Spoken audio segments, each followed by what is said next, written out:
आम्ही जे आंदोलन केलं ते शांततेच्या पद्धतीने केलं. आम्हाला त्यांनी शिकवणं म्हणजे रावणाच्या टोळीनं रामाच्या सैन्याला एक आदर्श आचारसंहिता घालून दिल्यासारखं झालं. तुम्ही अधिकाऱ्यांना कोणती वागणूक देता, कशा पद्धतीने वागवता हे संपूर्ण महाराष्ट्राला माहिती आहे. त्यामुळं तुम्ही आम्हाला जास्त काही शहाणपणा शिकवण्याच्या भानगडीत पडू नये. सगळ्यात पहिलं तर त्या आमदारांना लाज वाटायला पाहिजे होती की मी एका क्लास 2 क्लास 1 ऑफिसरला माझ्या राजकीय कार्यक्रमाला माझ्या राजकीय फायद्यासाठी मी त्या ठिकाणी त्यांना वापरतोय, ही आमदारांना लाज वाटायला पाहिजे होती. आणि जे स्वयंघोषित समाज बांधव म्हणतायत की आमच्या समाजातल्या माणसाला या ठिकाणी टार्गेट केलं जातंय, त्यांना मला एक सांगायचं आहे की तुम्हाला एवढंच समाजाचा पुळका होता तर तुम्ही त्या ठिकाणी आमदाराला प्रतिप्रश्न करायला पाहिजे होता. खरं तर की ह्या धनगर समाजाचा अधिकारी आहे म्हणून तुम्ही असं करताय का की एक धनगर समाजाच्या अधिकाऱ्याला तुम्ही राजकीय व्यासपीठाच्या बाजूला एक याद्या घेऊन उभा करण्याचं काम निर्लज्जपणाचा कळस हित आहे. या कुटुंबाला प्रत्येक समाजाला धरून राहणारं हे कुटुंब आहे. त्यामुळे हे जातीचं किंवा हे असं जे काम केलंय हे म्हणण्यात काय मला काय तथ्य वाटत नाही. राष्ट्रवादी शरद पवार गटाच्या वतीने मान पंचायत समितीचे गट विकास अधिकारी प्रदीप शेंडगे यांना अभयसिंह जगताप यांनी साडी चोळीचा आहेर केला होता. या पार्श्वभूमीवर सरपंच परिषदेने जगताप यांचा निषेध करून याला जातीय रंग देण्यात आला होता. या अनुषंगानं राष्ट्रवादी शरद पवार गटाच्या युवा पदाधिकाऱ्यांनी दहिवडी येथील शासकीय विश्रामगृहात आयोजित पत्रकार परिषद घेत निषेध आंदोलनाला उत्तर दिलं. यावेळी युवक प्रदेशचे मानखटा विधानसभा अध्यक्ष प्रशांत बीरकर, आनंदा मासाळ, विलास खरात यांच्यासह कार्यकर्ते उपस्थित होते. धनगर समाजाचा पुळका आणून समाजाप्रती उसने प्रेम न आणण्याचा आणि या आंदोलनाला जातीय रंग देऊन धनगर समाजाचे कुणीही मालक होऊ नये अशा संतप्त भावना यावेळी व्यक्त करण्यात आल्या. परवा सोमवारी राष्ट्रवादी युवकच्या माध्यमातून मानखटाव तालुक्याचे नेते आणि महाराष्ट्र राज्याचे युवकचे सरचिटणीस अभयसिंह जगताप दादा यांच्या नेतृत्वाखाली आम्ही राष्ट्रवादी युवकच्या कार्यकर्त्यांनी मान तहसीलदार, मान पंचायत समितीचे BDO यांच्या विरोधात एक आंदोलन केलं. या आंदोलनाच्या नंतर मान तालुक्यातील भाजपच्या काही पदाधिकाऱ्यांनी, आमदारांच्या काही कार्यकर्त्यांनी एकत्रित येऊन काल मान पंचायत समितीतील अधिकाऱ्यांवर, कर्मचाऱ्यांवर दबाव टाकून एक निषेध आंदोलन त्या ठिकाणी केलं. त्या निषेध आंदोलनाच्या निमित्तानं आज संपूर्ण तालुक्याला जी काय परिस्थिती आहे त्याची माहिती देण्यासाठी आज ही पत्रकार परिषद आमच्या वतीने घेण्यात येत आहे. शाहू फुले आंबेडकरांच्या विचारानं काम करणारे आम्ही लोक आहोत. आदरणीय पवार साहेबांच्या नेतृत्वाखाली काम करत असताना अधिकाऱ्यांशी कोणत्या पद्धतीनं वागायचं, कशा पद्धतीनं वागायचं याचं सर्वश्रुत ज्ञान आम्हाला आहे. त्याची कुणी वेगळी शिकवण देण्याची काही गरज नाही. त्या पद्धतीनं आम्ही सोमवारी शांततेच्या मार्गाने जाऊन एक प्रतिकात्मक असं आंदोलन केलं. BDO साहेबांना आम्ही साडी चोळी भेट दिली. ती एवढ्यासाठी की BDO साहेबांनाच का तर जो महिला मेळावा आमदारांचे झाले त्यात महिला गोळा करण्याचं काम हे प्रत्यक्षरित्या BDOनी केलं. म्हणजेच अंगणवाडी सेविका असतील, मदतनीस असतील, आशा वर्कर्स असतील यांना तोंडी आदेश देण्याचं काम BDOनी केलं. त्यामुळे त्यांचा या घटनेशी थेट संबंध येतो म्हणून त्यांच्या विरोधात केलेलं हे आंदोलन होतं.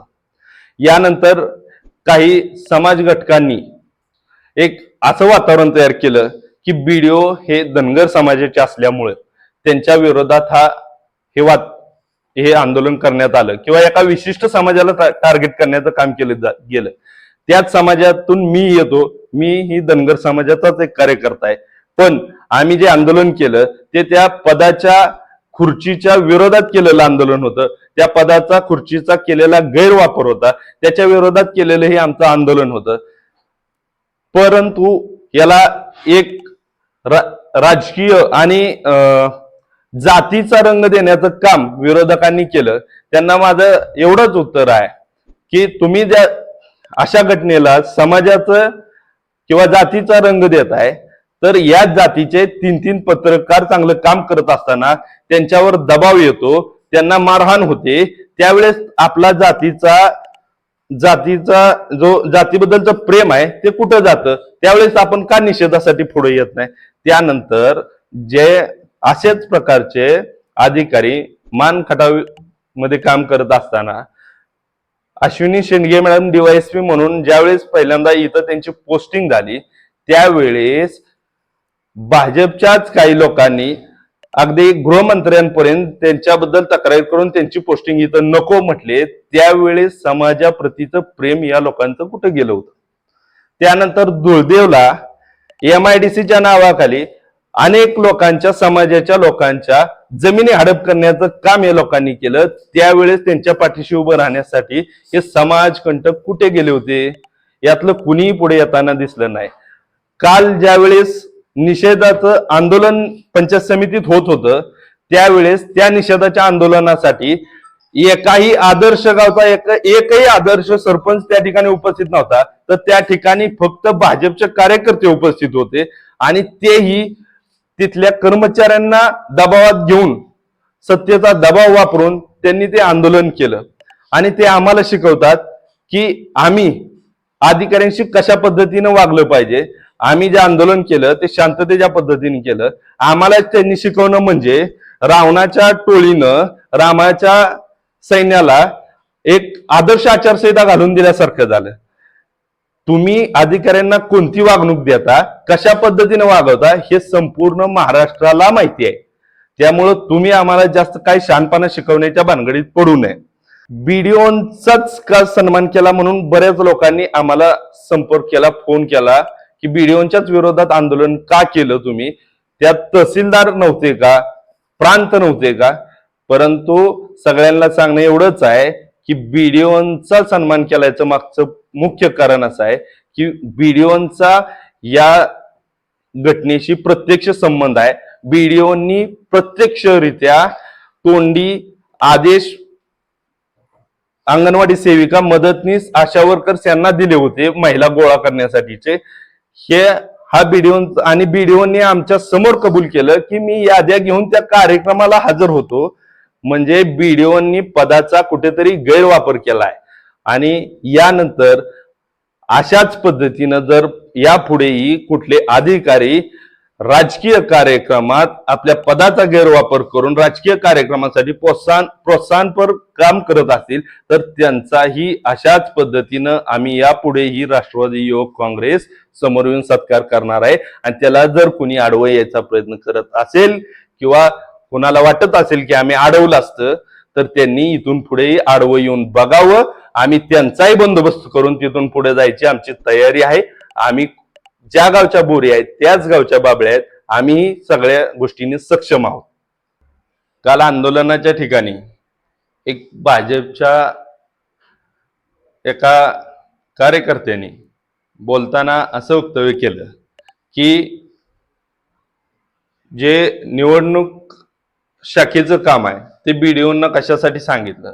परंतु ह्या महाशयांना किती वर्ष सरपंच आहेत मला माहिती नाही, पण ह्या महाशयांना एवढं ज्ञान नाही की सरपंच निवडीचा आदेश हा तहसीलदारांच्या मार्फत निघतो आणि तहसीलदारांनी ज्या अधिकाऱ्याची नेमणूक केलेली आहे तो अधिकारी तिथं तारीख देण्याचं काम करतो आणि ती निवड घेण्याचं काम करतो. त्या पद्धतीनंच आमच्या शेजारच्या बिदाल जिल्हा परिषद गटातील वडगाव गावच्या सरपंच निवडीचा आदेश आणि सरपंच निवडीसाठी बीडीओंची नेमणूक तहसीलदारांनी केलेली आहे. आणि त्या बीडीओंनी कमीत कमी 6 ते 7 दिवस आमच्या काही समाज बांधवांना, काही वडगाव मधल्या काही कार्यकर्त्यांना 6 ते 7 दिवस खेळवलंय की आज नाही उद्या, उद्या नाही परवा, फक्त राजकीय दबावापोटी हे केलेलं कृत्य होतं. त्याच्या संदर्भात मी त्यांना केलेला तो प्रश्न होता. तिथं तारीख काढण्याची आणि ती सरपंच निवड घेण्याची पूर्ण जबाबदारी ही बीडीओंचीच आहे याची आधी त्यांनी माहिती घ्यायला हवी होती आणि मग स्टेटमेंट करायला पाहिजे होतं. धन्यवाद.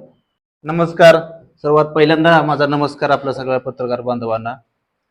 आता आज इथं येण्याचं आणि हे पत्रकार परिषद घेण्याचं प्रमुख कारण काल परवा आमच्या राष्ट्रवादी युवक काँग्रेसच्या माध्यमातून आमचे नेते अभयदादा जगताप आणि आमचे मान खटावचे युवकचे अध्यक्ष प्रशांतजी विरकर यांच्या मार्गदर्शनाखाली युवकच्या माध्यमातून आम्ही एक BDO साहेबांच्या विरोधामध्ये म्हणण्यापेक्षा कुठल्या त्या एका व्यक्तीच्या विरोधामध्ये आम्ही ते केलेलं आंदोलन नव्हतं.